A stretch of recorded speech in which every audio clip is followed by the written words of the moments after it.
Welcome to Retrospectrum, the podcast where we listen to lots of music. And this week, it is so very magical and healing because we are listening to Cibo Matto. Yes, this is a relaxing week to unwind, to de-stress, to kind of get your head right after thrashing as much as we did last episode. I much prefer this zen, mellow energy personally.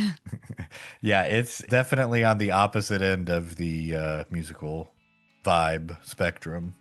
A lot of connections with Cibo Matto and other artists that we've done, so that was kind of fun to uncover. Really fun discography. Found some new albums in there that I don't think either of us had heard. So I hope you're hungry because we're about to get into some crazy food. Yeah, you got to know your chicken. Okay.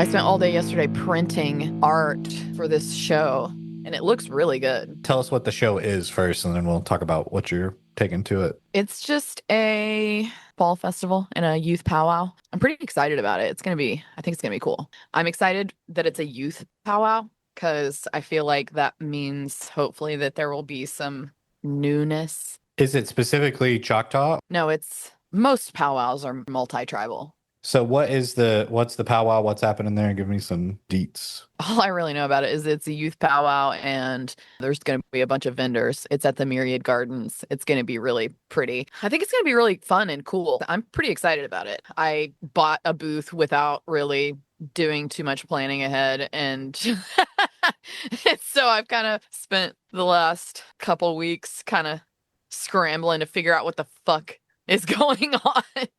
So you're setting up a booth for your prints and your cousin's prints And her books. and her books. And my knits. Cool. It's going to be random as fuck as far as my little section.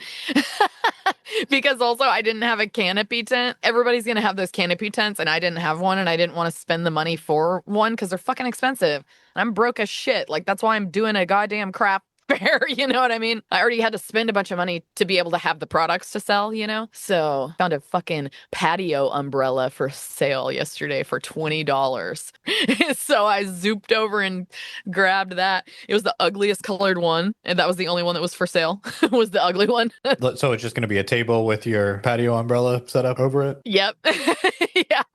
I gave away my fucking table that was used for like craft fairs to my other friend who does craft fairs more often. I gave it to her, so that was dumb of me. So I don't even have a table. So I had to go over to my fucking grandma's house and dig an old card table out of her closet. So I'm going to be using a vintage grandma card table that's going to be square. So it's going to be awkward. It's just going to be interesting setup. None of the materials they sent us said like how big the booth is going to be either, so I have no idea what my space is going to be. Like we're going to build it as we go. Good luck. I hope it goes well. I'm psyched for you. I think it's going to be fun. I'm excited. You're going to come, right? Yeah. Good. So this will be your second trip to the big city in 1 week. Oh my gosh, I'm so tired. Yeah, I bet. It's a lot of hours in the car. You're way too old for spontaneity. Yeah, but you came up this week to go to an old punk rock show with your buddy here. Got to see the very last time the Circle Jerks are on tour. Got to see them in their final tour and caught a little bit of the first band, Negative Assault. And then really the highlight of the show for me was the Adolescents. I agree. They put on the best show, and I think I like their music the best of all threes. Same.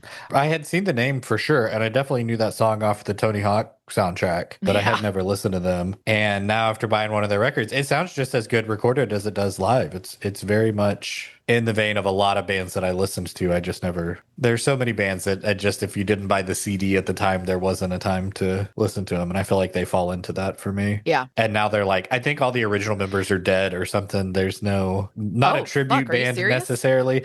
Yeah. But I mean, like original, like from the early 80s. And so a lot of them have been playing in the Adolescents for a long time, but there are no founding members left in the band, which is kind of an interesting. Are you serious? It's the ship of Theseus. Is that what it's called? No comprende. So there's the ship of Theseus paradox where it says if you take apart a ship board by board and then like replace every board in the ship one at a time, after all the boards are replaced, is it a new ship It's a new or ship. is it the same one? And that's the Adolescents. Are they still the same band? That's a thinker because that makes me think about echoes through time of like ancestral trauma, ghosty shit, past lives shit is what that's making me think of. Well, also your body, your cells replace themselves That's what I too. was about to say. That's So exactly what are I was you the about to same say. physical person as you've always been? That's a good question because your mind, there's some kind of intangible soul factor, right? Does wood have that? I would say potentially yes, because trees have that, the essence of life, even though as a ship, it's an inanimate object at that point. Or is it? You know what I mean? Because we're all just made of fucking molecules, right? So it's very interesting to think about what our molecules contain. Or is it the combination of specific molecules that make you whatever, So the other one that makes it more complicated, if you took the board from the first ship, replaced it with another one, and then used that board to build a new ship, and then used all the boards from the first ship to build the second ship, is the second ship a new ship or the same ship because it's built out of the same parts of the first ship, but the other... Okay, well, that gets into when we put our consciousness into a robot in the future. Oh, for sure. Yeah. Who's the real human? Yeah, I mean, what is it? So anyways, the Adolescents have no original members, so they're the band I'm of... pretty surprised by that. I thought the main guy was probably the main guy. He did a really good job. I didn't do too much research. And what did we decide? They're like AFI meets Descendants, It's a almost a perfect mix of early AFI with the Descendants. which were like two of my faves back in the day. That's what I mean. I like both those bands too, so it's surprising I never listened to them. I tried to go see AFI back in the day, but that was when he got nodes on his vocal cords and they had to cancel the show. I was really bummed. I was literally on my way there when they canceled it. I was at a AFI show with Hot Water Music and Bleeding Through in probably 2004. 2005, something like that. And there I met a bunch of people later on that were like, you were at that show? I was at that show. I didn't meet them at the time, but there was a nexus of a lot of people. That was probably right before or right at the same time that he got the Yeah, nodes. it was right before that because I remember that happened. It's probably a year or two before that happening. But man, have you listened to their new album yet? I listened to some of it and I love it. I thought you might like it. I don't know that I love it. Oh my God. I love the new Davy. Oh my God, he's so good. His voice is so rich. It's got a very Orville Peck situation about it. Yeah, a lot more croony. Oh my God, wouldn't it be so hot if they got together? Okay. Your little journal's I'm gonna standing. be your little journal's gonna be on fire tonight. I'm standing Orville Peck and Dear Davey Havoc. diary. Oh my God, yes. Tour diaries where you Dear just Gurnal. ship random musicians together. Well, speaking of, I low-key ship Cibo Matto together because they have a thing going on. I swear to God, like in the music videos and stuff, they vibe. I 100% knew that you would. I am not surprised by that at all. As soon as I saw that, I was like, yeah, that will definitely enter the conversation at some point. Sexuality is fluid, so. Yeah, but that doesn't mean that everybody that's in the same room as another person has something going on. Well, I don't say that about everyone. This podcast begs it's gotta to be a differ. vibe. I think there's recorded evidence that maybe you do. I mean, I did go a little hard on Sporty Spice. And Patti Smith and Cat Power. Okay, well, Patty has a queerness factor. Yeah, see? But you see and what I I'm don't saying. even remember what I said about Cat Power. You see what I'm saying? Did I say that about the two Johns? I am because I can see it. almost certain. If you didn't, then you can go ahead and say it now. Yeah, I can definitely see it. They have a bromance going on for sure. I did say that they love each other a lot. I think you need to have a little fanfic with the bands that we do, and you can have a little online publishing. That could be a segment in the pod. Just bloop bloop bloop. Have a little jingle and go over to Holly's fanfic corner. I don't really want to be around for that, so I'm gonna leave that one to you. That sounds like a me time situation. No, you need to laugh at it. You need to be there to laugh in the background like Robin does for Howard No, Stern. honestly, this sounds like a hostage. Like Be this the sounds like Robin to my Howard. Come no. on. What reference is that? The reference is Howard Stern, my man. Believe it or not, I've never listened to a full Howard Stern episode. I do know who you're talking about, but I didn't initially get it. I thought Batman You and never listened to or watched Howard Stern? no, I I mean, mean I guess I'm that doesn't really surprise me. yeah, I'm familiar with the format. It probably doesn't surprise you that I watched a lot of Howard Stern back in the day, and it's painful to say now, a fan. Baba Booey. It's one of those things that I know about without actively participating in. It's better that way, I'm trust not me. rushing to correct that. Any other thoughts on the show? On Howard Stern. No, the concert we went and saw. Oh, Oh, okay. So it was the show was those three punk bands, but it was the Circle Jerks. Like it's their farewell tour. Really, we saw all of the Adolescents set, got there late and left a little early. But Keith Morris of the Circle Jerks, between every song, would have a little spiel. Which, like, they're a political punk band. I get it. Like, that's kind of their shtick. And he didn't say anything I disagreed with, but it was very much like it was one of aggressive. his stories was like, I just turned 70. And it was like, yeah, We can tell. yeah. Not when they were playing music. He He still was got like it old man musically. And ranting. yeah, but it was definitely old man ranting at like not the most receptive audience, which I thought was kind of interesting. Yeah. It was kind of an awkward. I think it was kind of preaching to the choir about the stuff that the choir didn't really care about hearing. Was kind of how I interpret it. It was like, Yeah. we get it. We agree. Play the Well, hits. and I think a lot of the guys in that audience, like, let's be real, the band is called Circle Jerks. Okay. Yeah.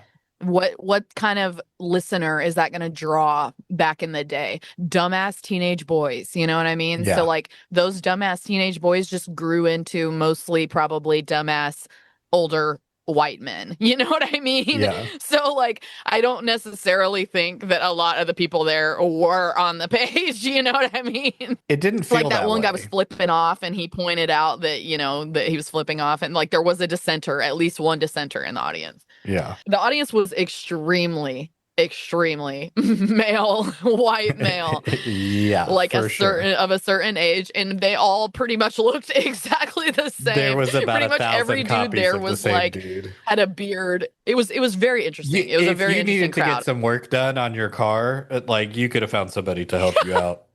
Or your plumbing or your Yeah. farm or Yeah. A lot of good old boys. yeah, it was weird. It was like the Oklahoma kids that were like rebelling as punk rockers as teenagers just grew up into become their parents, but they still like the Circle Jerks. Had to kind of be careful about who I was telling what show I was going to go see. It's because it's a weird sentence to say I'm going to go see the Circle Jerks to somebody who doesn't know Right. that that's a band.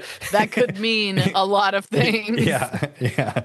I was telling my brother about it. We were hanging out with the kids, and I was telling him we went to the show, and he's like, "Who'd you go see?" And I was like, went and saw the Adolescents, and then we saw another band that starts with the word circle." And he's like, "Oh yeah, okay." I was like, "Yeah, You didn't want to say it in front of the children? yeah." Just because who knows what they know. Interesting. I wouldn't have even thought of that. God, I'm terrible around children. Yeah, that doesn't surprise me at all. They love me. Kids fucking love me though, Yeah, because you'll say because I treat them like a anything. human being. You probably say shit that they're not supposed to hear around them, and there's a certain thrill to that. Yeah, I'm the cool uncle that has questionable something. Everybody has to see their first R-rated movie with somebody, and that's you get to be that person. Yeah. Well, you know what? To be fair, grew up with two neglectful parents that didn't really monitor what I was doing or watching. So I kind of didn't get taught how you're supposed to be around children in a way, I guess. Now you're passing that neglect on to the next generation. Well, you know what? I didn't have kids for a fucking reason. So if other people have the audacity to bring their children around me, that's on them. They're asking for it. Am I right? I don't- Exactly. Yeah, I don't know. Am I I think factual is that's- what I mean. I think that's probably okay. Yes, correct in the factual When I sense. say Is right, that right? that's what Moralistically, that's what I mean. Yeah, no. I don't know if I have as good of an Morals answer are for that. gray. They're up in the air. They vary per person per day, quite frankly. Moral relativism. What is that? We're getting into Yeah. philosophically. This is already a really weirdly deep episode, but it makes sense for Cibo Matto because their lyrics on the surface seem like they're just about dumb shit that doesn't make any sense. But if you really pay attention, there's some deeper messages going on in even songs like Know Your Chicken. Yeah, it's only kind of about dumb shit that doesn't make any sense. Right. Well, it's interesting because they started writing about simple things like food because they thought that was an easy way to convey things like ideas metaphorically when English is their second language. Yeah. And they like knew a lot of food words and shit like that. You know what I mean? So, Which is a really solid point. They talked about how you don't yeah, it's learn, you cool. know, the English you learn in school is like not necessarily useful for every day, but taking your limitations and then like what can I do with the knowledge that I have? What can I say? What can I make with it? I think is a really interesting. It'd be really hard to do in the reverse. I think of, you know, like I know enough Spanish to have like a very limited conversation, but if I was going to go try to communicate a deep message, it would be really difficult. And you would have to kind of use the childlike language to be able to say what you were trying to say. When you're learning another language as a big old language nerd, they don't teach you words that convey like really deep or complex concept. They teach you the most simple basic language first. So you can be thinking about something really deep but be talking about things in the most basic words that you can piece together that mean more to you in the way that you piece them together, you know? Like the puzzle piecing of the crude language kind of creates a way bigger picture, I guess. But I think using food as a vehicle for that like feeling is really smart because food words are Yes. common and are Yes. really easy and are something when you're in a Mm. new culture. Like that's one of the first things you want to learn is because that's, you know, you have to eat and everybody eats. And I read in a interview where they were talking about like Everybody likes food. everybody likes food, but everybody has that experience of like being really hungry and then finally getting like some greasy junk food that's like not necessarily good for you, but just hits the spot in a way. And it's like, yeah, that using language to convey that feeling would be really difficult, but using that setting to evoke the feeling, I think is a really smart, creative way that definitely got looked over. Yeah, and they use the sounds that they put into it too to just create this whole fucking vibe and energy and feeling. It's really cool. It really does make my body feels things when I listen to it. It's really interesting. Did you get that sensation at all? The sensations, I got more like again, as always, more into the music than the lyrics of stuff, especially with absurdist lyrics. I'm not gonna parse it. I just think the lyrics, even if you're reading the words, don't hold a lot of I think they're abstract on Well, purpose. and these chicks have senses of humor. They're super funny too. Oh, So for that's a sure. huge factor. But I responded more to the music than I did the lyrics. But did it make you feel things in your body when you listen to it at all? That's not how You don't experience stuff things doesn't in that way? manifest that way for me. I'm not like a dance. Like dance is not a way that Yeah, I'm a stuff dancer. So, comes out of me. well, I'm a dancer and I'm also like really like because of all the therapy I've done, like all the EMDR and all the like the body keeps the score and shit like that. Like I'm pretty sure that's on your shelf. You need to read that. It's really interesting. But like things live inside your body and your body reacts to things that are happening to you without you consciously even noticing a lot of the time, you know what I mean? Like that's why Hmm. people have tension headaches and shit like that. So like I'm because like of yoga and meditation and all the therapy I've done and all the books I've read and all that shit, I'm like I really notice shit like that. And it probably also has to do with the neurodivergence too. Like I automatically am geared kind of already to be more in tune with certain feelings in my body that I feel music like really intensely. And this band really gets in my body. Like I can't not move when it's playing, that kind of a thing. I just kept exclaiming out loud when the new album was playing. I was just like, ooh, this is and I just was like moving in all these interesting ways. You know what I mean? I'm kind of weird, but not kind of. I'm We very need to weird, take you into which I'm aware public of. and just let you have these experiences around other people and see what see what Ooh, happens. I try to tamp it down, but No, I say I we get go a set lot of up a looks. camera and Just in general. you just let it happen. Well, I gotta be Maybe we could do real. that this weekend at the art show. Sure. I mean, I plan to be pretty goofy and weird, and there's going to be constant music and drumming and chanting and stuff. So I'm going to be doing a lot of moving for sure. I definitely have been trying to like unmask in public more, and it's Yeah. maybe not the best thing because people do not like it, which is the reason that you mask because people prefer you to act, in this prescribed way. And it's interesting unmasking in public because some people are super receptive, but then some people are very, very, very much not. And so it can be kind of painful sometimes. I like hanging out with you, obviously, but like I like hanging out with weirdos. I like being at like a show where somebody will dance or whatever, or go to the front or all that Me stuff. too. I don't necessarily like to be the one to do that, but I like being Yeah. around that. It's not how I express myself, but I like being around people who are comfortable or like expressive in the way that I am not. Does it make you feel more comfortable or what do you like about it? Yeah, not it doesn't make me feel more comfortable necessarily. I just enjoy seeing people enjoy themselves, and when people are like physically manifesting that joy, like it makes me happy to see other people Hmm. express themselves that way. Nice. I love that. I do get that reaction sometimes from people. And I've had a lot of people at shows come up to me and say that I've created a whole vibe at the show and they were like so grateful that I was there because otherwise it would have just been like people standing there nodding their heads or whatever. Yeah, see And I'm that. like, Yeah, that's what I yeah, we're mean here to because that's fucking what I groove, do. man. And I Yeah. recognize that that's not the most fun for the performers or the vibe of the crowd, but Right. that's generally what I end up doing. And it's like, man, if everybody was like me, that kind of sucks. Well, and I gotta say, like, even when I'm not feeling that, sometimes, like, if I'm at somebody's show that I know, like my sibling or whatever, I will force myself to still create that energy for the crowd's sake and for the performer's sake. I think it gives freedom to everybody to like loosen up a little bit, you know, but somebody's got to be the first person on the dance floor. Yeah, exactly. And when I groove past somebody really like hugely, like I'm really doing motions, sometimes I'll see somebody that was barely grooving before, but then when I go past, they'll like kind of get more into it and start moving a little bit more. Yeah. I can definitely like see the energy transference for sure. And I will never be that person. That's just not who I am. Even performing like on stage and stuff like that, I always love watching bands that are really expressive and jumping around and all that stuff. It's not, And I see, never that's did me it on on stage stage. too.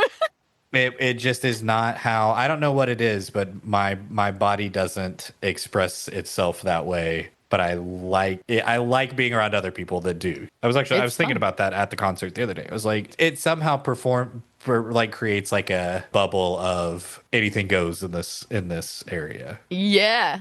Like a bubble of joy. And we Yeah. gotta have that because this fucking world is fucked, man. Yes. And that's literally what I'm trying to do. I'm dancing for my life. Like, fuck. I have to elevate myself somehow, And dancing and moving and stuff creates like whatever endorphins or chemicals for me. So I just got to do it. I can't not do it. My body's just a wiggly body. Well, and I think I have some social anxiety, and I do the opposite of like I get a little more tense and closed off, and it this counteracts that a little bit. My social anxiety presents in the opposite way. Yeah, that's what I'm saying. Like it's a good balance. So you go way back with Cibo Matto, right? You want to kind of start there with Yeah. your experience? Yeah, so this was another one of the cool California cousins introduced me to Cibo Matto, but Viva la Woman I snagged when I was like, I don't know, 12 or something and was super into it, obviously. I thought it was really funny and cool and kind of punk, but then there's the ethereal, like magical sounding shit about it I was really into as well because I was into like Mazzy Star, Poe, and shit like that. Like the shoegazy, like trip hop element, like Portishead and all that shit. I was already kind of into some of those bands. So Hmm. it was kind of I was just vibing on the whole thing. It was just really cool and interesting and kind of not like anything else exactly. It has elements of a lot of different things, but just not quite. It's very special. Was that the only album of theirs that you had listened to, like, or like that was in heavy rotation? That one was in the most heavy rotation. Because I'm guessing that was probably like 98 or 99, something like that. Something like that.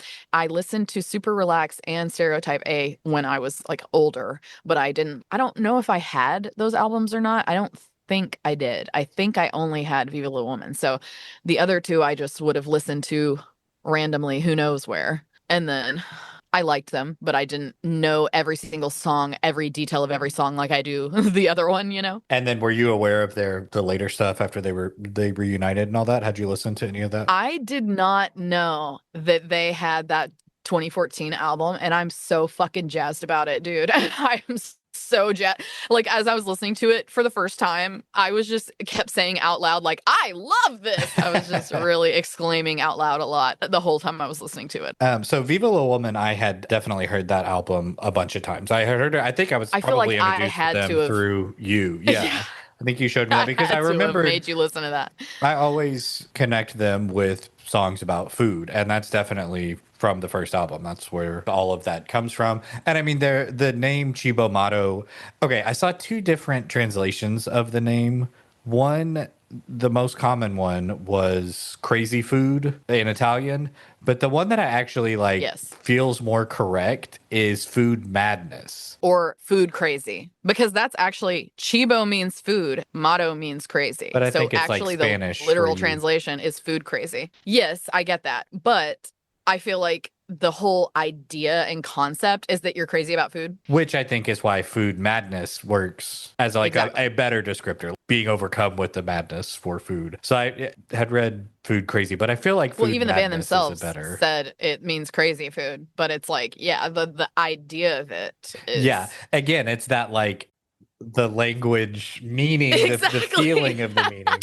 these words with a lot bigger picture behind it. Well, and that's the cool thing about languages and why we need to preserve languages, because there are words in certain languages that convey ideas that take a lot of different words in a different language. Okay, sidetracking, but this is extremely relevant. I'm reading this book called Babel by R.F. Kuang, and I think I've it's heard of that. set in the 1800s about these students who work in Oxford in a language translation department. And it's like it's not realistic or historical fiction. It's like historical fantasy. Like it's set in actual Oxford, but it's in a magical world where silver is imbued with like the power to do different things. But the way that they make the silver do the magic is they put a word in one language on one side of a silver bar, and they put a word, the same word in a different language on the other side of it.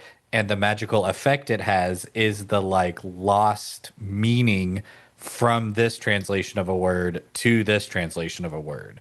And so they take these students who are bilingual speakers and have them come up with different word pairings where it's like, this word is translated to this, but really the part that's lost in the translation is kind of like an esoteric, deeper meaning. And so the magic of the bar is like manifests that deeper meaning between the words that doesn't actually get directly translated, which is interesting because that's like exactly what we're talking about with these words. My mind is It's crazy. blown. I haven't finished the book yet, I but don't it's even like know what to say to that. it's a really, really, really interesting concept. That seems super sick. I'm gonna have to read that for sure. Like, okay, let's say the Know Your Chicken song, right? Yeah. That's their most popular known song, probably. Actually, I guess Sugar Water's probably the most popular, I think Sugar Water probably is. but the Know Your Chicken is pretty iconic for them. And it's funny because I watched a bunch of, documentaries or whatever, all the shit I could find. There's not really much, honestly, about them online, which is a bummer because I was really excited to like watch as many documentaries and like footage of them speaking as I could find. And I Hmm. pretty much did because there aren't very many. It's a very small. I had a really hard time finding anything about this fucking band, like actual footage and legitimate documentary type info or anything really. Honestly, there wasn't much at all. There was some live shit, like Which is crazy. yeah, because I feel like they're so heavily involved with so many like really huge musicians Yeah, that they're in a bunch of different projects. yeah, it's really interesting. But anyway, every time somebody on one of the things was talking about Know Your Chicken, they would be like, it's a song where she's singing about or no, it wasn't Know Your Chicken. I'm so sorry. It was Birthday Cake. They would be like, it's a Mhm. song singing about making a birthday cake for her son. And I'm like, that I never saw that song as that at all. If anything, the singer is the sister of the son, and she's talking about her mom, is how I imagined it, because I don't think she has a son. You know what I mean? Like, she's young. It doesn't make any sense. I don't know. It's just, I just thought it was strange how literal the people took the lyrics. Verse one definitely says, I'm cooking for my son and his wife. It's his 30th birthday. Yes, but I feel like the perspective of the song is from the mom's perspective, not actual person singing. Yeah, it's like written as like a character. It's like a story about a person who. Exactly. But everybody that talked about it, they were like, Miho's talking about making a birthday cake for her son. And I'm like, what are you talking about? Like, everybody that was talking about it was making it so literal about specifically Miho. They would say her name, not like, it was really strange. But anyway, I just feel like people take their shit way more literally than it should be taken. But apparently, know your chicken apparently is a Spanish phrase or something that Mhm. means is either Spanish or Italian. I I don't think know it's which Italian. it is actually. That means you got to know your people or something. So, what does that song mean to you? It doesn't mean much to me. But like I said, I kind of think I think Did that you watch they, the music video? yeah, I think that they have interesting turns of phrases and like I think they put words that sound cool together, but I don't think there's like a clear hidden meaning to be unlocked or discovered for them. I think it's just words that sound good or cool. And I do think the phrase like know your chicken is relevant. Like you have to be aware of the people you're dealing with and, know what you're getting into and that sort of stuff. But I don't think there's like a narrative behind those lyrics personally. But did you have some insight on that? I just had thoughts, but I don't know how relevant they are to this conversation or anything. But I just really wanted to see what you said about that lyrically. I think they have absurdist lyrics. Yes, and especially on this first album, a lot of the lyrics are very absurdist. But then at the same time, like the idea of knowing your chicken puts a little bit of some special flavor in there, which I can't quite put my finger on. But the music video took it like really literally, Yeah. Yeah, there's a which I guy thought in a was, giant chicken suit dancing around for half of it. And then they kill and eat the chicken. yeah, it's really interesting because it seemed like the girl in the music video had the hots for the chicken actually. When it was like sitting on the couch, which I don't know if you noticed, but the chicken on the couch lifted up its ass cheek and farted, which was so funny to me. I was like dying laughing. That's just like such a subtle thing to like most people probably wouldn't have noticed, you know? But then when he was like on the couch just being a slob or whatever, the girl was like over to the side kind of making eyes at the chicken. Anyway. I don't know, man. I think it's a goofy song. But that's just that's the level of my interaction with their lyrics. I Yeah. didn't really parse a whole lot of it until the later. I do think there's more worth dissecting on Stereotype A and Hotel Valentine. Yeah. But that first album mostly just kind of feels like goofy. It's more about vibe than meaning to me. It's vibe heavy too. Even if it was just all vibe, that carries it for me. So they met, they're both from Japan. They both were born in Japan, but they met in New York City like as adults because they wanted to start a band and they started a couple of bands together. Apparently, Miho actually moved to New York to go to art school and she wanted to draw band posters. And the only way she could think of to get into drawing band posters was to have her own band. Right. Yeah. And so they started a noise punk band before Cibo Matto. And I think that one kind of spun into they really liked working together with each other. And so they went ahead and formed their own project. And apparently, it's like impossible to find any of that music, but I really wanted to. I'm sure it's all live. I'm sure nothing ever got recorded, or if it did, it's on some cassette in somebody's basement somewhere. Because Right. I looked for some of that stuff too, stuff that they did before Cibo Matto. But apparently, David Byrne came to one of their shows in New York when they were first getting started, and he turned the people at Warner Brothers on to them, and so they were signed to Warner Brothers before their first album. What? This is new info for me. Yeah, they had a self-titled EP. I did not know it was David fucking Byrne. Because I have notes in my when I was listening to this, like one of their songs is majorly giving Talking Heads. Yeah. Amazing. I wonder if they like stayed in touch or anything. They performed with so many people over the years. I could totally see him jamming with them. Yeah, or having them, come to a show or be on stage or playing in Totally. a band or something. Having their first album released on Warner Brothers on a major label, I think to me they're like a natural extension of Riot Grrrl stuff, not sound wise necessarily, but like what the next thing was maybe going to be, and also rolling them in with what the Beastie Boys were doing at the same time and in the same place. Like I kind of see why they were immediately like, oh, this is going to be huge. Let's get them a record deal before their, first full length had even been released. I think they were placed really well to be a really big band. Yeah, and then somehow most people haven't heard of them, which is very strange. I don't know that it manifested as big as they wanted it, or not the band, but like they weren't the next big thing necessarily. I do think they got a decent sized following, but they don't seem really super concerned with like they feel like artists. Yes. Listening to them and reading interviews with them and stuff, they're not concerned with being famous necessarily. It seems like they're concerned with artistic expression and saying and doing stuff that is interesting and good to them, whether or not Which they it's did. mainstream or well received. Because I think, especially later, like a lot of the stuff they created is not necessarily doesn't have a lot of mass appeal. They made some weird music, but I think they made music that was true to them. I like weird shit. Yeah, After doing Slayer, I was like, I need something that I know that I just like. So Miho is the voice of Noodle from the Gorillas. right. And initially, when we did the Gorillas episode, I was actually going to do Cibo Matto that episode, and Yeah. I didn't even fucking know that she was Noodle. And so then researching the Gorillas, it was so hard not to say during that episode that this is so crazy because this was the band that I had planned to choose this episode, but I chose the Gorillas instead last minute. I just changed it randomly, and I had no idea that they had that connection. And then I find out that they have connections to so many fucking bands. Yoko Ono, come on. I think more people have listened to the Gorillas than all of the Cibo Matto stuff put together. Definitely. I didn't, we did the Gorillas, and I'm sure came across the name, and I'm sure even it said it was a member of Cibo Matto, but now I have an actual face. I can hear her voice in the Gorillas songs now, so now it's got a lot more weight to it, I think, going back and listening, because I listened to those Gorilla songs again too, because she was only Noodle for the first album or two, and then on some of the remixes and stuff she's credited, but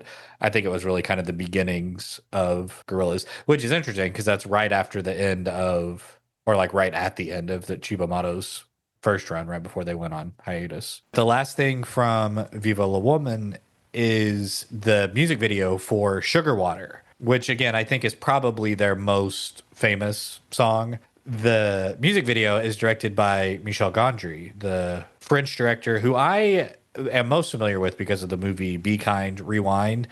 And this is the coolest music video that we have done for the podcast. It's split screen, and the left side is moving forward through time, and the right side is moving backward through time. And it's like Yuka is on one side and Miho is on the other side, and they're telling the same story, and they meet in the middle, and then it shows like what was happening in the reverse one starts happening in the forward one.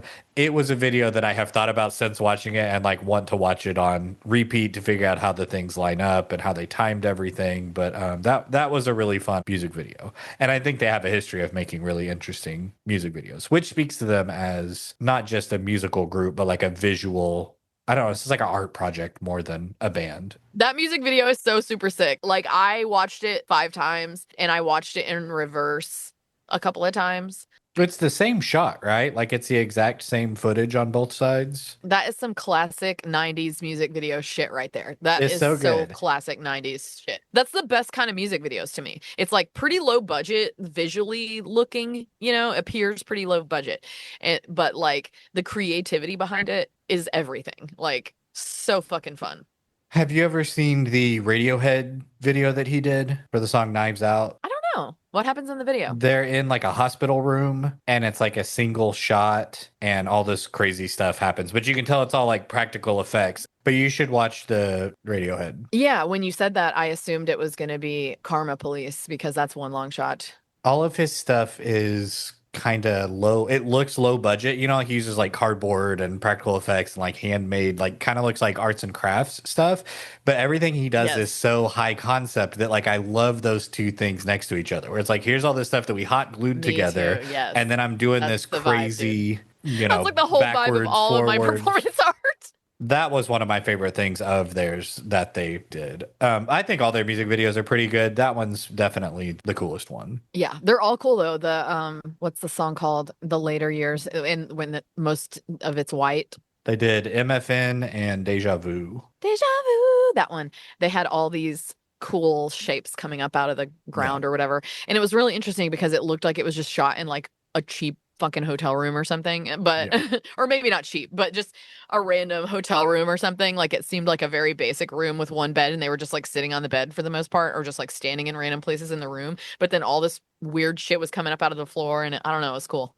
Yeah, it had a lot more like digital effects, Their like later videos definitely had. The MFN one was digital effects heavy as well. but it was like throwback digital effects. Like it was like 90s style digital effects on a new video. Like it looked like VHS distortion and stuff like that on a lot of them, or Their like whole vibe is geometric kind of 3D. throwback. Yeah, even the 90s stuff, they sampled so much stuff that it does kind of have that. It's like an anachronistic. Yeah, kind of like it references older music like bossa nova stuff or like swing sort of sounds or sounds that have been around a long time, but they've done a new thing with them, which I think helps them sound a lot more timeless now. Like I think it helps their music not feel as dated. Yes, totally. That's like Talking Heads energy and world music energy. And Miho, I think, lived in like Germany and somewhere else, like the Netherlands or something. And so they've lived a bunch of places and they know about a bunch of stuff and it all like kind of smashes together in this really cool thing. And apparently like they both have like different tastes in music too. So there's just a lot of different elements like that come together, like trip hop, shoegazy, ethereal, magical vibes, funky bossa nova. Sometimes it's like punk or like metal. Like there's a lot of sludgy in this one song. Blue Train is really like sludgy and metal. There was a lot of Indian vibes in there and like tribal sounding shit and like sort of classic Japanese sounding sounds and instrumentation, like vocalizing. I didn't get a lot about their musical training, but they played with a lot of jazz bands. They played with a lot of improvisational musicians.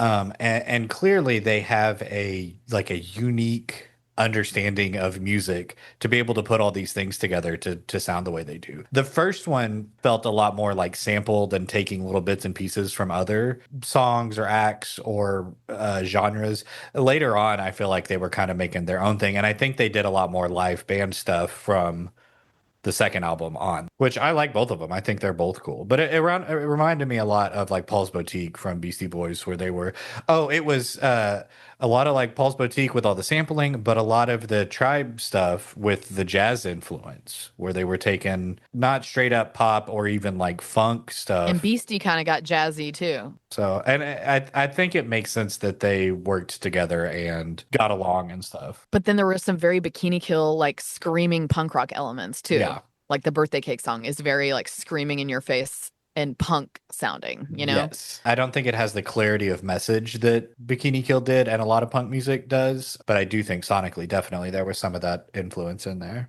So that would 96, their first album came out. It was another 3 years before Stereotype A came out. And I think this was the point where they were really starting to express themselves in opposition to all the stereotypes that they had been exposed to and all their interviews. And I think they really got pigeonholed as a band who only sang about food and kind of Yeah, being they're the like a food gimmick band. band, Yeah. which I admit am guilty of. Like that's the way they're marketed and always written about, and that's the way I always thought of them too. Was they had that one album about food and like, huh, isn't that kind of funny? They wrote all these songs about food. That's kind of weird, but never really gave them or never really took them seriously because of that. The songs aren't even necessarily about food. I mean, the songs all mention food and have food names, but yeah, it's like food themed, Right. but it's the food is the vehicle, Yeah, but if you're not going to look any deeper than that or any like which past most like people aren't. surface level, which most people aren't. So I didn't like this one more necessarily. It's a different thing. I do think this one has more meat on the bone, to use a food analogy, but I do think there's more substance to Stereotype A than there was in the first one. I also think not to say that I didn't like it. I like them both probably equally. I don't know that I would say that this is like a much better album than the first one because they're both good. But I do think there's a progression here. I think they're better musicians. I think the band sounds Like I like having the live I agree. instrument stuff. I like that they added some band members. I kind of liked hearing Miho's voice develop. Yeah, I think they became better singers and musicians, and they were still really eclectic, but it felt more polished in a way that wasn't like it didn't take the humanity out of it. It just made it sound better. I don't know. I really like They're Stereotype A a honing their lot. craft, but they're still kooky and fun. Yeah. And this one definitely had more messaging about it. Yeah, I think there's a lot more. Even just the name is hilarious. Stereotype A. That's fucking funny. And dude, every single interview with them is asking them about food. And like, I'm So, sure that food. had to be, yeah, I'm Yeah. sure that had to, and you can see it in some of the video interviews, even in the later, like the 2000s ones, where they're just like, yeah, you want to talk about restaurants? Okay. Like, clearly they are tired of getting the same questions over and over and over again. Yeah. Because it's kind of lazy, you know, Like, what's it's your favorite reductive. food? Yeah, Yeah, exactly. exactly. And you know what? She had a Yuka had a really good answer to the what's your favorite food question, actually. So they took it really well. What did she say? Oh, she said something about like a lot of different foods make her feel a lot of different ways, and she kind of got deep with it, and and I was like, yeah, bitch, you tell them. Yeah, they're just wanting to say, you know, birthday cake or whatever. And after 1,000 times Chicken. of answering that, yeah, you gotta have something to actually say with it. I didn't realize that Sean Lennon was a part of this band, like in a very Yeah. real way. Yeah, he was dating Yuka. Yeah, they toured together. He's on the recordings, like he was in the band, which I thought was really interesting. And they played in his band as well. Yeah, and Yuka produced one or two of his albums, and yeah, they played music with him. I don't know. They That was a collaborated with surprise to so me. many people that I didn't realize. Yeah, but that's more than a collaboration. Well, yeah, totally, totally. I mean, he was just literally a part of the band. Right. Yeah, Miho has collaborated with Gorillaz, Beastie Boys, Handsome Boy Modeling School, Tay Tawa of Delight, Vampire Weekend, jazz composer and saxophonist John Zorn, producer guitarist Arto Lindsay, hip hop duo Black Alicious, and many others. I thought it was interesting too to see, like, as I was listening, I was getting all these vibes, like Mazzy Star vibes, Portishead, Beastie Boys, Funkadelic, even a little bit of Spice Girls in there, Bossa Nova, metal, like all this shit. But then I was also thinking about all the bands that I feel like maybe they influenced. The newest album was giving St. Vincent, Peaches, Kate Bush. But then, like, later, I was thinking, I feel like New Young Pony Club, Le Tigre, Santa Gold, MIA, Coco Rosie, like, all those are giving Cibo Matto vibes. Like, especially Coco Rosie, because, like, in the first Cibo Matto album, where they use, like, kind of sounds of kids' toys and stuff, that's what Coco Rosie does, a lot of that. And it's just two women as well. You have not yet talked about them being on Buffy. Oh, yeah. I don't know if you are aware of this, but one of the things that makes Buffy such a fucking awesome show is they have musical guests on there all the fucking time. It's kind of like the Chris Isaac show. I don't know if you watched that, but there were a few shows back in the day. They would have musical guests on all the time, and it was so super sick if you loved music. So shows like that really got me going. And Cibo Matto was a guest on Buffy, and it's a pretty interesting episode. Sarah or Buffy is acting up in this episode, and so a lot of people don't like it, but I actually find it rather amusing. And in the scene where Sugar Water plays, it's like she does a really sexy dance, and so I very much like Cibo Matto is one of my fave guests on Buffy. So that was really fun for me as a big old Buffy fan and a big old Cibo Matto fan. This is 2 for 2 Buffy episodes, Buffy reference episodes of the podcast Oh this shit. season. We're gonna have to find a Buffy Oh, connection because of every. Slayer, Buffy the Yeah. Vampire Slayer. Oh, Yeah. fucking done and done. I'm wearing a Buffy t-shirt right now. Yeah. Um Were they actually in the show? Like, are they on camera? Yeah, I'm telling you, the musical guests are on camera. They're playing at a bar is the premise of all the musical guests, is the reason that all the musical guests are on the show. Is it just the two of them? No, it's the whole shebang, dude. They didn't fuck around. I mean, they would have the full bands come and play. It was like a serious fucking thing. Some pretty big bands are on there. Last thing about Stereotype A. So Sean Lennon joined the band for that album, and I guess they met because Yuka remixed one of Yoko Ono's songs with Mike D from Beastie Boys. And so that they met Sean So Lennon, then cool. they started dating, and then he started playing in Cibo Matto and touring with them, and then she played on his album, and all of it feels really loosely connected. They don't feel like bands as much as projects. Cibo Matto is more of an art project than a band, and it's like some people come in and contribute and do certain things, and Yuka and Miho are the two constants, and I think it's their brainchild, but I think they do a really interesting job of letting other people come in and contribute and shape it. Yeah, Sean Lennon was one of those people for a while. It's always sketchy when people are dating in bands because how's that going to end? Like it seems like they continued to work together well after they stopped dating each other, and Yuka ended up playing with Yoko Ono on some of the Plastic Ono band stuff and went on tour. And Have so, you listened to much Yoko Ono shit? no, Okay, well, it is very much similar energy to Cibo Matto, like yeah, the screaming type energy on the birthday cake song. That is very Yoko vibes. So it makes absolute perfect sense that they collab together because I feel like they would be really good friends, like yeah, they're just totally a vibe. And it makes sense to me. They all seem pretty well-adjusted people. As yeah. far as I can tell, obviously, I don't know them. Of course, that makes sense to me with the breakup and everything going fine because they're just nice, good people, it seems like.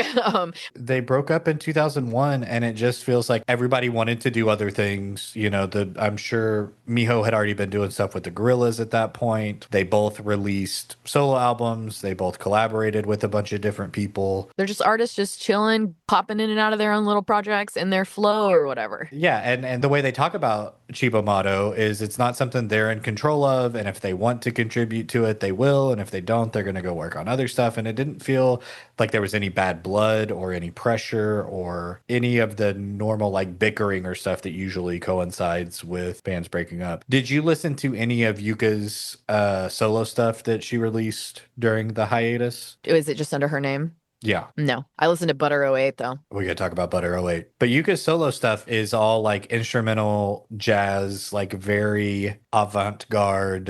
It's like experimental, but also kind of noisy. It's okay. I had it on while I was unpacking and kind of forgot that it was playing at a certain point, just because it's good like atmosphere music. Were there any standout songs on this album to you?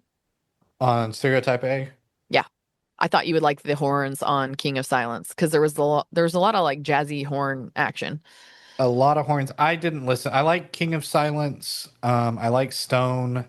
And is Moonchild on this one? Moonchild.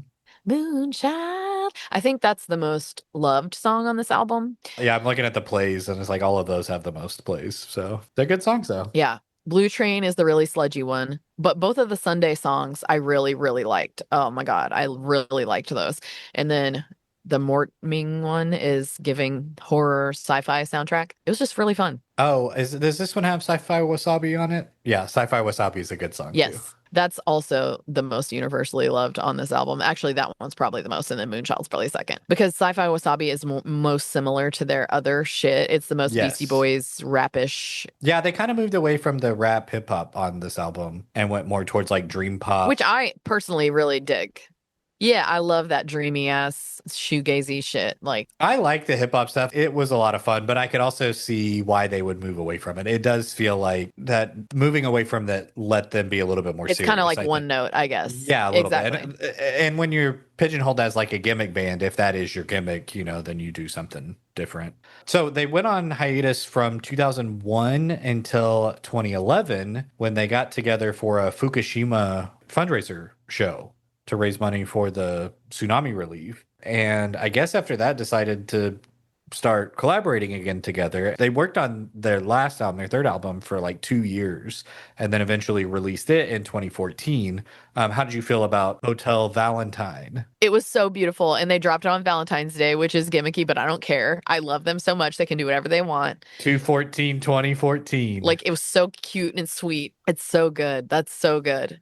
I didn't even realize it was 2014 too. That is great, man. Yeah, no, I was just so fucking blown away by this new album. It's probably their best album as far as 100% agree. technicality and like it's definitely has the most mass appeal. Like the other shit is way more experimental and weird, which I, enjoy, but I was really digging this whole new album. The high pitched sound on Empty Pool was terrible, but overall the album was great.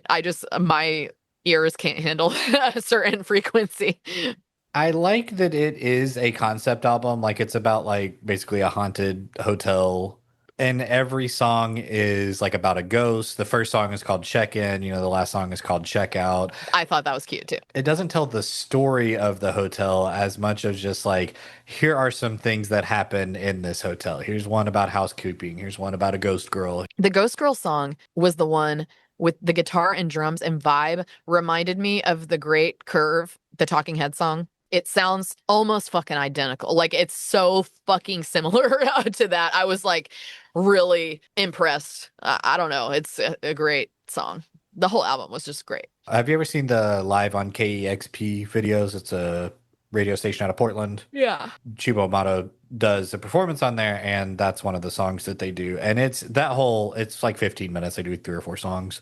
That whole video is incredible. It all sounds great. It's a really good, high quality live session. That is what they have the most of on YouTube. This album has Reggie Watts on it. He collaborates on one of the songs, and I think is in the music video for that song. Yeah, it was motherfucking Nature. Yeah, on MFN, which is a really good, really fun song. This album, it doesn't have as many streams on Spotify. I don't think it was. I didn't even know that it existed. That's what I mean. Like, I think it was well received. I think people like it. It just isn't well known. Had you listened to this album at all before doing this?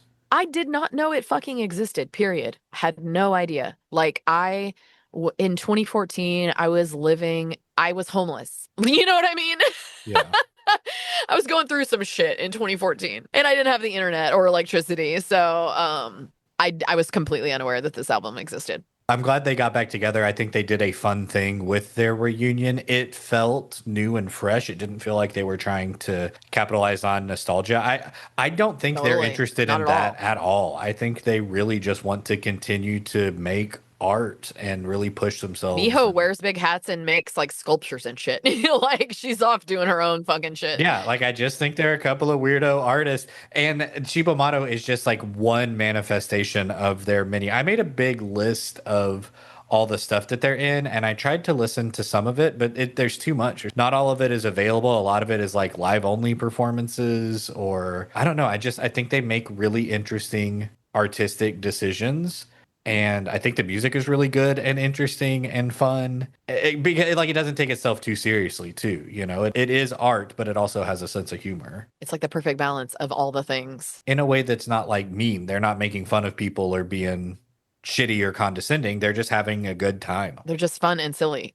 Yeah, but also not that all the time. It's really fun to kind of watch them interact. Yeah. Like I really wanted to see more of them interacting, but there's not very many videos, but the ones that do exist are really fun to watch. All the interviews that I saw, they kind of seemed like they didn't really want to be doing the interview. They're sort of in their own little world. Yeah. They're just vibing off each other and not really giving a fuck what's going on. The interviewers were all awkward. Every interviewer, that KEXP thing, the live music is great, but the little question and answer session is, so they're on like a 10-year hiatus, right? And the interviewer is like, so what have you guys been up to since the hiatus? Like, for the last 10 years. And they both are like, well, how are you supposed to answer? You want me to tell you everything I've done for the last 10 years? It's real specific, bro. Come up with a better question than that. But they kind of like, I don't know, I think Miho said like, oh, we've been in jail. And she was like, really? And they were like, no. Like, what do you want us to say? That sounds like a very like noodly answer. Well, yeah, Noodle had been in jail. Noodle had been killed off and brought back as a robot, and Noodle had been through a lot during that time.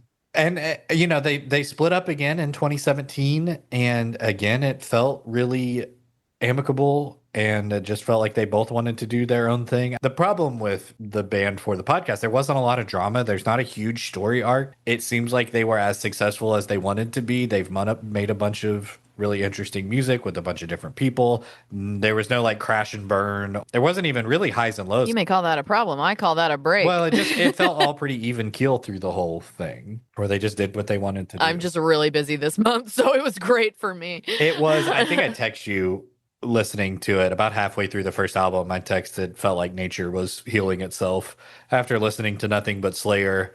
And then putting these songs on, it was like, oh, there is good in the world. There is joy and happiness and whimsy. Yes.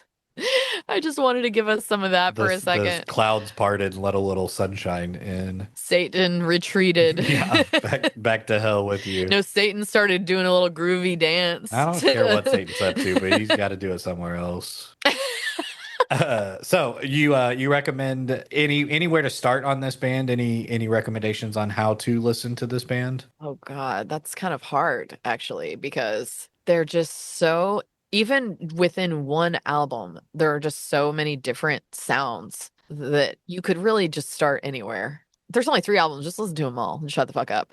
There's also the like greatest hits Yeah, one or that I mean, whatever like that's that kind of a is cop a good out. one. Not, I don't mean that directed at you. I don't care. No, no, like, Yeah. yeah, the greatest hits has the best songs and it spans their whole thing. So yeah, listen to the greatest All hits. right. I think. That's a good place to start to see if you like the sound of any of it. And then if you want to listen to albums as a whole, because you like to listen to albums as a whole piece, and this is a really good band to do that with because their albums are kind of concept albums. Yeah, each album definitely has its own personality. The first one is kind of that more sampley trip hoppy one. The second one is a little more pop 90s alternative. And then the newest one is that concept album. It's I don't know, I don't genre wise. I think it's the most consistent genre wise. Hotel Valentine. I think there's the least variety. Who's to say what Yeah, genre, yeah, but whatever it is, it's yeah, I the agree. most of that through the whole album. Yeah. It's trip hop and shoegazy and magical, but also there were some other. But there's not as much variety. There is still variety, but there's not as much on that I one. was really grooving on the new album. Like I was dancing as I was trying to build stuff because I was listening to it as I was working on the bus.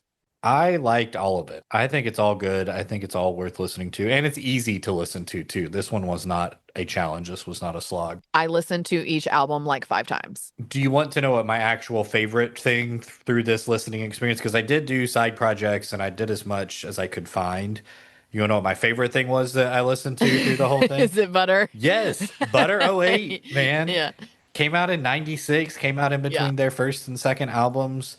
I love this album. It's very similar to them, I feel like. Well, yeah, it wasn't out, it wasn't like totally different, but it's like a little bit gnarlier, a little bit more like rougher. They have kind of the dream pop stuff with Cibo Matto, and this one felt a little more like garagey and a little bit, I don't know, spikier. Did you know the guy from the John Spencer Blues Explosion? Thank you. No. It was a lot of words, and I was trying to figure out what the words. I don't know who he is. I've listened to His name's Russell Simmons. yes, but not Simmons? not that Russell Simmons, not the Def Jam guy. Right. I had Exactly. listened to them before, but he's the other vocalist. I think having a little bit of variety in the vocals helped. It kind of had some Eels vibes in there, that like kind of lo-fi alternative rock stuff. I don't know. I Totally. really liked Butter '08. I liked all the Chibo stuff Yeah. for sure, but Butter '08 was actually my favorite thing out of all these albums that I listened to. Did you watch the Butter 08 music video? I did not. It's interesting. I put it in the playlist, so you'll enjoy it. So I also recommend listening to Butter '08. Yeah, I listened to Russell on a fucking long ass interview with Russell, and he was talking all about Butter 08. Apparently, they were called Butter originally, and there was already a band called Butter, so they had to change it to. And he said he was on a flight and he just started going Butter 01, Butter 02, Butter 03, and when he got to 8, he felt like it had a ring to it. Yeah. Hey, there you go. It works. I'm like, that sounds about right. That's Yeah. where every band name comes from. There's never a good, like, this is Exactly. from our band name. It's like, no, we just said we all sat in a room and everybody said a bunch of random words Exactly. until somebody thought, that sounds I've been kind of in cool. bands where we literally used an online band name generator. I'm not fucking kidding. Like I was in a band in high school that we changed our name probably at least 5 times. And probably 3 of them came from this band name generator website. At one point we were called Pop in December. That was from that website. That didn't catch on? We were not Pop. It didn't make any sense. We had rotating lead singers, so we pretty much changed our band name and low-key our band style every time we got a new lead singer. That's just a new band. Well, kind of. So I guess I was in 7 different bands from ages 15 to claim 'em all. 19. Pop in December, Left Right Here was one of them. That's similar to Cibo Matto. Like, they had a bunch of different rearrangements of the same people and called them different projects. Yeah, the whole vibe of this, like, a bunch of different artists collaborating casually all the time vibe is so like my whole life. So I relate to the Cibo Matto vibe. Feels like they were in the New York art and music scene and did a lot of interesting, fun, cool I'm stuff. surprised we don't have a Patti Smith collab. They did play that tsunami benefit show with Patti Smith. Oh yeah, we do have a That was a connection. Patti Smith They connection. played the Tibetan Freedom show that we talked about in the Beastie episode too. Yeah, they also Miho guests on a couple of BC tracks. And the Le Tigre song, Hot Topic, references Cibo Matto. Well, in their last album has some Le Tigre vibes. But the Ghost Girl song I was talking about is very much like that Talking Head song, but it also had like Peaches, New Young Pony Club, Le Tigre vibes about it too. It just makes sense that all these people are in the same like orbit. Well, and they were on Grand Royal Records. Stereotype A was released on BC Boys They're record literally label. fucking friends with the Beastie Boys. Yeah, so Yeah. so that's all small world kind of stuff a little bit where everybody seems to just be in the same area and of the same or similar mindsets. But then this is one, unlike the Beastie Boys and the Gorillas, that like a lot of people haven't heard of. Like Yeah. even people who haven't listened to any of Yoko's music know who fucking Yoko Ono is. Right. But Cibo Matto is kind of majorly flying under the radar. Well, not after this podcast. We're bringing them, putting the limelight right on them. Every band we talk about reunites or has some sort of. Hey, maybe they'll come out with a new album. That would be so super sick. Oh my God, I'd eat I that feel up. like eventually they will. It feels like a thing where, yeah, they're on. Maybe they'll guest on the new Buffy. Maybe. But like they're on hiatus, but it wouldn't surprise me if they decided they're going to get back together and release some music. Yeah, they kind of have Fugazi energy, and it's funny because I found out about Fugazi and Cibo Matto like at the same time, pretty much. So the fact that they have the same energy band-wise, like we're not broken up necessarily, but you know, who knows what might happen, kind of a thing. That's the vibe, man. Never say never. Cool. Any other Chibo thoughts? I don't think so. I just really fucking like this band. You have Chibo Matto madness. Did you come out of this with a like? Are you super stoked we did it, or you know, you feeling any new? I feel cleansed. I'm telling you, like it really was like, oh, music can be enjoyable. I can have fun and listen to music at the same time. Like, So did you call yourself a Cibo Matto fan now? oh yeah, for sure. I fully support anything they do. I think they seem like really good people and they make really interesting art. Hell yeah, you're welcome. I'll put some songs on playlists. I looked for a bunch of their all their stuff is hard to find now. They haven't reached the like reissue status yet. Although Viva La Woman's 30-year anniversary is coming up, so that may be a time where stuff gets repressed or something. Because that is, I think, the album that everybody kind of thinks of with them. But I'll keep an eye out for it. Sugar Water is definitely the most popular song though, because even when they did Buffy, they were on Stereotype A when they did Buffy. Like they had already come out with Stereotype A, but they did Sugar Water on the show. They did a song from Stereotype A as well. They did the Spoon song. But yeah, I would happily own And any see of their that albums. it's not about a spoon. All right, are we ready to move on? Ready to look forward? You're not gonna like this, and neither am I. I got a Wheel of Death band. Yeah, who you got? Lay it on me. Yeah, it's gonna be very bad, okay? And I'm so sorry for both of us if we have to listen to this. I'm Okay. so sorry. This is a great idea. We it's- both enjoy doing this. We're not forced to. We choose to do this. I do love doing this podcast, and doing Cibo Matto was a great example of me loving doing this podcast because the whole process of listening to it and learning about them was extremely enjoyable. Sure. So Cibo Matto, Viva La Woman came out in 1996, right? Uh-huh. Around that same time in 1995, Uh-huh. a band was forming that the internet is calling a rap rock band, Uh-huh. which Cibo Matto is kind of rap and rock Mm-hmm. in some places. This band also has the word crazy in their band name, but it's in English.